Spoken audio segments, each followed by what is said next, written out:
ఎటువంటి రూమ్స్ కానీ ఏం బుక్ చేసుకోకుండా తిరుమలలో సుపథం దర్శనాన్ని ఎలా చేసుకోవాలో ఈ వీడియోలో చూద్దాం అనమాట. ఫస్ట్ అయితే మేము ట్రైన్ ఎక్కేసి తిరుపతికి అయితే చేరుకునేసాము. తిరుపతిలో రైల్వే స్టేషన్కి ఆపోజిట్లోనే ఏపీఎస్ఆర్టీసీ బస్సులు తిరుమలకి వెళ్ళేటివి 1 by 1 ఉంటాయన్నమాట. అక్కడ బుకింగ్ కౌంటర్లోకి వెళ్ళి మనం టికెట్స్ తీసుకోవాలి. పెద్దవాళ్ళకైతే 90 రూపీస్, చిన్నపిల్లలకైతే 50 రూపీస్ అనమాట. సో ఆ తర్వాత మనం టికెట్స్ వేసుకొని మనం బస్ ఎక్కేసినట్లయితే స్టార్టింగ్ పాయింట్లోనే మనకు చెక్కింగ్ అనేది ఉంటుంది.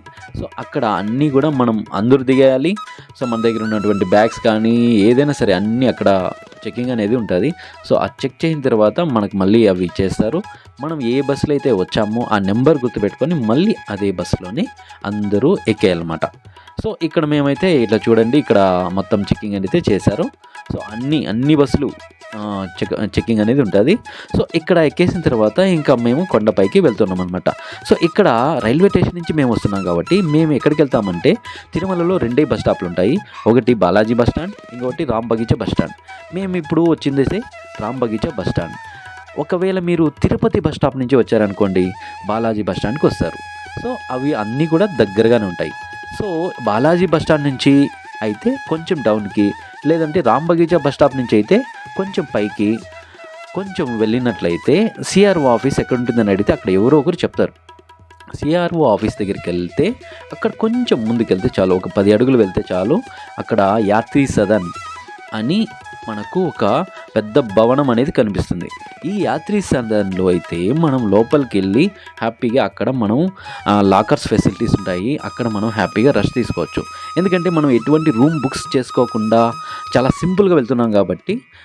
సో ఇక్కడ మనం చూసినట్లయితే hall number 1, hall number 2, hall number 3 ఇలా అన్ని చాలా హాల్స్ అయితే ఉంటాయి. అక్కడే మీకు గుండు గీయించుకోవడానికి మీకు ఇక్కడ టికెట్స్ అనేది ఇక్కడ ఇస్తారన్నమాట.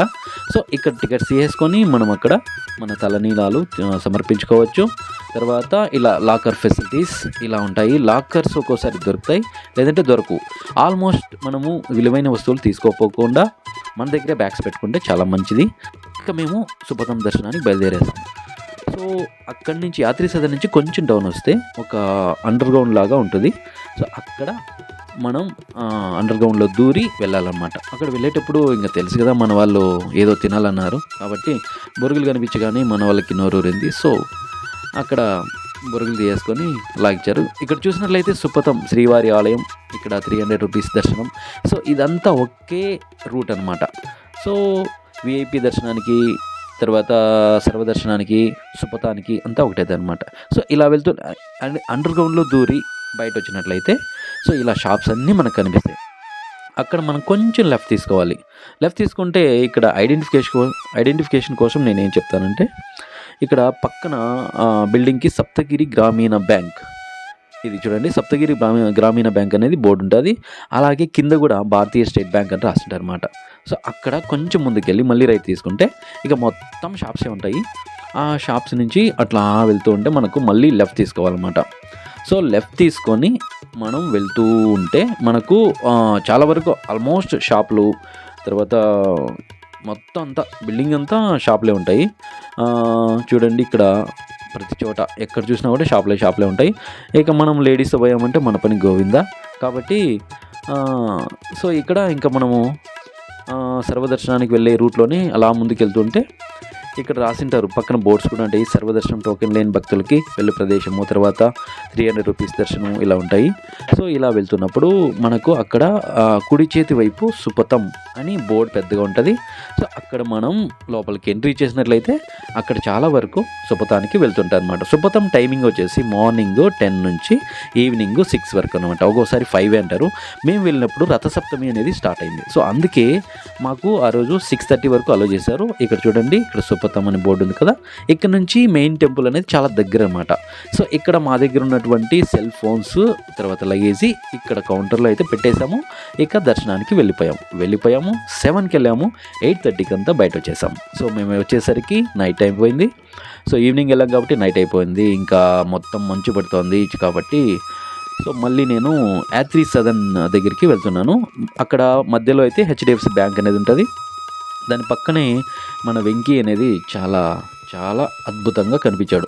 అంటే డే టైంలో అయితే అసలు అంత అట్రాక్టివ్ అయితే ఉండదు, కానీ నైట్ కాబట్టి మొత్తం అంతా కూడా లైట్స్ వేశారు. సో బంగారు కలర్లో చాలా అద్భుతంగా కనిపించాడు వెంకీ. సో చాలా బాగుంది. అక్కడ కూడా చాలామంది సెల్ఫీలు, చాలామంది దేవుని ఫోటోలని తీసుకుంటూ ఉంటారు. సో అక్కడి నుంచి కొంచెం ముందుకు వస్తే అఖండ హరినామ సంకీర్తనం. ఇక్కడ వచ్చేసి చాలామంది, ఇక్కడ ఏంటంటే చాలామంది గ్రామ ప్రజలు ఇక్కడికి వచ్చి అక్కడ భజన చేస్తారన్నమాట. అంటే భజన చేసి వెళ్తారన్నమాట. అంటే అది వాళ్ళ ఇష్టపూర్వకంగా వచ్చి చేసే భజన అన్నమాట. సో ఇక్కడ ఇంకొచ్చేసి నేను ఇప్పుడు చూపిస్తుంది అయితే మెయిన్ టెంపుల్ దగ్గరికి వస్తున్నాను. మెయిన్ టెంపుల్ ముందుకు వచ్చి తీయాలని, ఆ రోజు రథసప్తమి స్టార్ట్ అవుతుంది.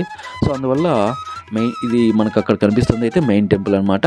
సో ఇంకా అక్కడ మొత్తం ఇంకా టెంకాయలు, కర్పూరం, హారతులు చాలా అద్భుతంగా, ఇంకా చెప్పనవసరం లేదు, మన వాళ్ళకి అంత భక్తి పారవశంలో తెలియాడుతూ మొత్తం అంతా ఎలా ఉందంటే చాలా అద్భుతంగా ఉంది. సో ఇంకా ఇక్కడ నుంచి మనం షూట్ చేస్తే టెంపుల్ అనేది విద్యుత్ దీపాలతో అసలు అయితే చూడడానికి అయితే ఎక్సలెంట్గా ఉండింది. సో ఆ రోజే రథసప్తమి స్టార్ట్ అవ్వబోతోంది కాబట్టి చాలా చాలా బాగా అలంకరణ చేశారు, చాలా బాగుంది. సో ఇక్కడ నుంచి నేను కొంచెం ముందుకు వెళ్ళాను. బారికేడ్లు పెట్టారు, చాలా వరకు భక్తులు అప్పుడప్పుడే వస్తున్నారు. సో నేనైతే ఫస్ట్ అయితే సుపథం దర్శనం అయిపోయిన తర్వాత నేను రూమ్కి వెళ్ళేసి మళ్ళీ నేను 3:34కి వచ్చానమాట. ఇంకోటి ఏంటంటే సుపథానికి మీరు వెళ్ళేటప్పుడు, సుపథం దర్శనానికి వెళ్ళేటప్పుడు మీ యొక్క బాబు కానీ పాప కానీ వయసు 1 year లేదా అంతకన్నా లోపు ఉండాలి. మీతో పాటు మీ పిల్లల్ని కూడా తీసుకెళ్ళచ్చు. అంటే ఒక మదరు, ఫాదరు, తర్వాత 1 year లేదా 1 year లోపు ఉండే బాబు కానీ పాప కానీ, తర్వాత మీ పిల్లలు ఒకరు కానీ ఇద్దరు కానీ, నో ఇష్యూ. సో వెళ్ళేటప్పుడు మాత్రం ఆధార్ కార్డులో అందరివి తీసుకెళ్ళాలి అంతే. సో అక్కడ అవి చూపించగానే లోపలికి ఎంట్రీ ఇస్తారు. ఒక విఐపి దర్శనం లాగా సుపథం అనేది అయిపోతుంది. చాలా ఈజీగా, చాలామందికి తెలియదు. చిన్నపిల్లల్ని వేసుకొని సర్వదర్శనంలో లైన్లో వెళ్తూ వాళ్ళకి ఆకలి అవుతుంది, వాళ్ళకి చాలా ఇబ్బందులు ఎదుర్కొంటూ ఉంటారు. అందువల్లనే ఈ వీడియో అనేది ఇస్తున్నాను. సో ఇక్కడ మాకైతే జస్ట్ 7కి లోపలికి వెళ్ళాము, 8:30కి బయట వచ్చేసాం. చాలా ఫాస్ట్గా అయిపోయింది. లోపలికి విడవగానే అక్కడ సిట్టింగ్ పాయింట్స్ ఉంటాయి. సో కూర్చోవచ్చు, మదర్స్ ఫీడింగ్ చేసుకోవచ్చు, ఫ్రీగా ఉంటుంది, ఎటువంటి ఇబ్బంది ఉండదు.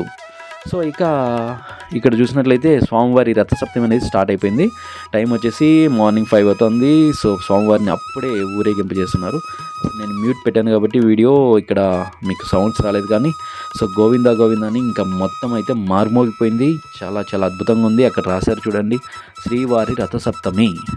చాలా అద్భుతంగా స్వామివారు అయితే ఇంకా మొత్తం అయితే ముందరైతే కోలాట్లు, చెక్క భజనలు, ఇంకా అంటే ఈ కోలాట్లు, చెక్క భజనలు వేసేవాళ్ళు కూడా డిఫరెంట్ ప్లేసెస్ నుంచి వస్తారనమాట. ఓన్లీ ఆయనకి జస్ట్ ఆయన సేవ చేయడానికి వస్తారనమాట. సో వాళ్ళు ఎంతో ఇంట్రెస్ట్తో వస్తారు.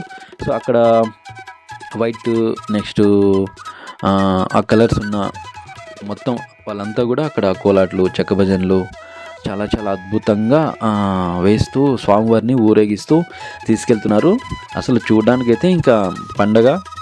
ఇంకా నా చుట్టూ ఉండే వాళ్ళు అయితే ఇంకా వాళ్ళు ఎక్కడున్నారో అక్కడే ఇంకా హారతులు ఇచ్చేస్తున్నారు, టెంకాయలు కొట్టేస్తున్నారు.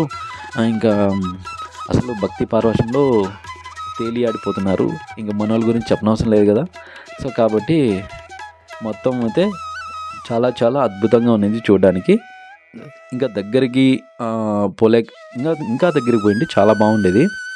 ఎందుకంటే ఆ ఊరేగింపు, ఆ కోలాహలము వింటుంటే చాలా బాగుంది.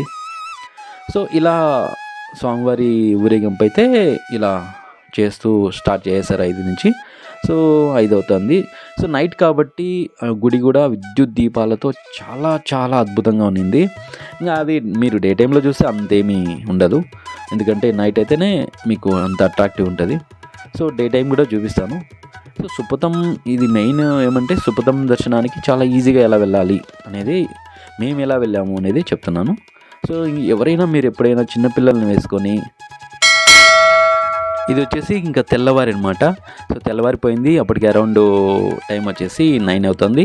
సో ఈ టైంలో ఇంతకుముందు చూపించిన నైట్ వీడియోనే ఇలా ఉందన్నమాట. సో ఇక అక్కడి నుంచి మేము టిఫిన్ చేయడానికి అన్నప్రసాదానికి వెళ్ళాము. టెంపుల్ పక్కనే ఉంటుంది అది. సో అక్కడికి వెళ్ళేటప్పుడు మనకు మధ్యలో ఒక మంచి పెయింట్ అనేది కనిపిస్తుంది. సో ఆ పెయింట్ ఏంటంటే చాలా వరకు దాని యొక్క విశిష్టత ఏంటి అనేది ఈ వీడియోలో చెప్పడం అయితే కుదరదు, కానీ నండూరి శ్రీనివాస్ గారని ఒక ఆయన ఉన్నారు. ఆయన చాలా అద్భుతంగా చెప్పి ఉన్నారు. సో ఆయన లింక్ అనేది డిస్క్రిప్షన్లో ఉంటుంది, దాని గురించి అయితే తెలుసుకోండి. సో ఇక్కడ నుంచి మేము ఇంకా టిఫిన్ లోపలికి భోజనశాలలోకి వెళ్ళిపోయి టిఫిన్ అనేది మార్నింగ్ అయితే పొంగల్ పెట్టారు. సో చాలా అద్భుతంగా ఉంది, తినేసాము. మా సుపథం యొక్క దర్శనం అనేది 1 డేలోనే కంప్లీట్ అయిపోయింది. 1.5 అవర్లోనే దర్శనం అయిపోయింది. సో మీరు ఎప్పుడైనా కానీ చిన్నపిల్లల్ని తీసుకెళ్ళేటప్పుడు అయితే ఖచ్చితంగా సుపథం దర్శనానికి వెళ్ళండి. మీ పాపతో, మీ 1 ఇయర్ పాపతో మీకు ఎంతమంది పిల్లలు ఉన్నా పర్లేదు, మీ 1 ఇయర్ పాప, మీ పిల్లలు ఇంకా 1నా 2నా నాట్ ఇష్యూ, తర్వాత తల్లిదండ్రి మాత్రమే అనుమతి అనేది ఉంటుంది.